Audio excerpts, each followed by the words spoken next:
ڈکی بھائی نے آخرکار اپنی خاموشی توڑ دی۔ 100 دن NCCIA ادارے کی حراست میں رہنے کے بعد ڈکی بھائی کے ساتھ جو ہوا، انہوں نے اپنی ساری رام کہانی جو اس کے ساتھ ظلم ہوا، زیادتی ہوئی، انہوں نے اپنے 1 گھنٹے کے ولاگ میں جو ہے وہ کہہ ڈالی۔ خیر میری سمجھ میں تو ان کا جو ولاگ تھا، ان کی جو کہانی تھی وہ سمجھ میں نہیں آتی، لیکن یہ حقیقت ہے کہ پاکستان کے جو ادارے ہیں وہ بہت ظالم ہیں۔ جو بیوروکریٹس ان اداروں کے اندر بیٹھے ہیں وہ جناب یہ کہہ لیں کہ فرعون سے بھی بہت بدتر ہیں، فرعون سے بھی بہت اوپر ہیں۔ ان سے جناب کسی قسم کی رحم کی جو توقع ہے وہ نہیں کی جا سکتی۔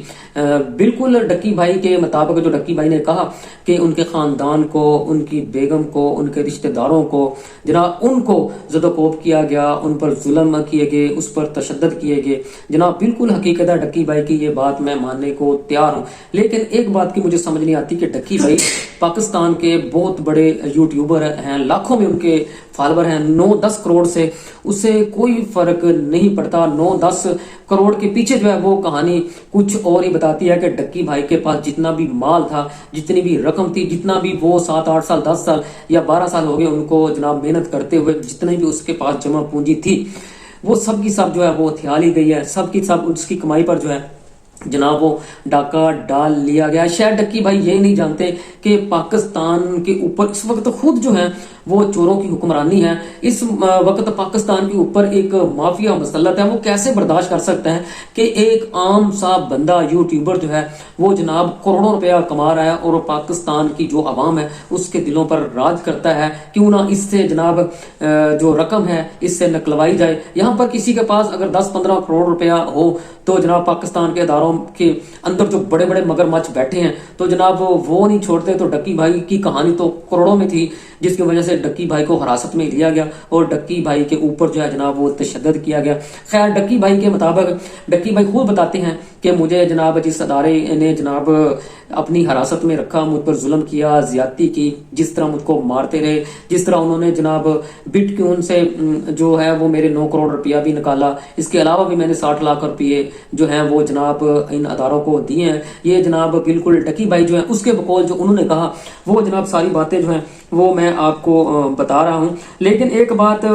یہ بھی حقیقت ہے کہ یہ جو ادارہ ہے NCCIA یہ اس کے بس کی بات نہیں، یہ اس کے پیچھے جو کہانی ہے، اس کے پیچھے جو لوگ ہیں وہ اور ہیں۔ آخرکار ڈکی بھائی نے اپنی پریس کانفرنس کے دوران پاکستان کی فوج کا ذکر کیوں کیا، اسد منیر صاحب کا ذکر کیوں کیا، MI کا ذکر کیوں کیا؟ اگر MI کو پتا تھا کہ ڈکی بھائی کے پاس کروڑوں روپیہ ہے تو پھر اس کے ساتھ اتنا بڑا ظلم اور زیادتی کیسی ہوتی رہی؟ اور وہ جو بگ بردر ڈکی بھائی کے ساتھ ملاقات کرنے آتا رہا، اس کے سامنے سارا ظلم اور تشدد ہوتا رہا۔ ڈکی بھائی کو پھر یہ جاننے کے باوجود بھی کہ ڈکی بھائی جو ہے وہ بے گناہ ہے، پھر بھی 100 دن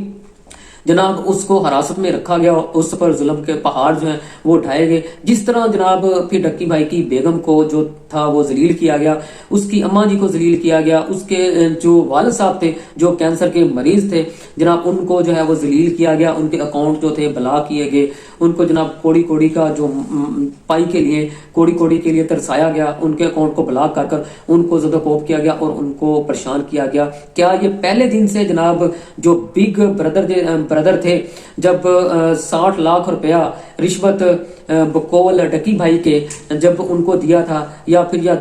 پھر جو بٹ کوین سے 9 کروڑ روپیہ جناب NCCIA نے نکالا تھا، اس وقت بگ برادر کو نہیں پتا تھا، اس وقت جناب کاروائی نہیں ہو سکتی تھی؟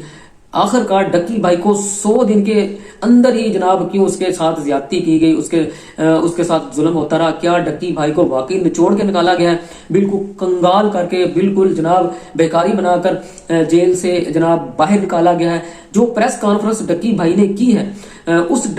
ایسی بالکل پریس کانفرنس پاکستان تحریک انصاف کے جو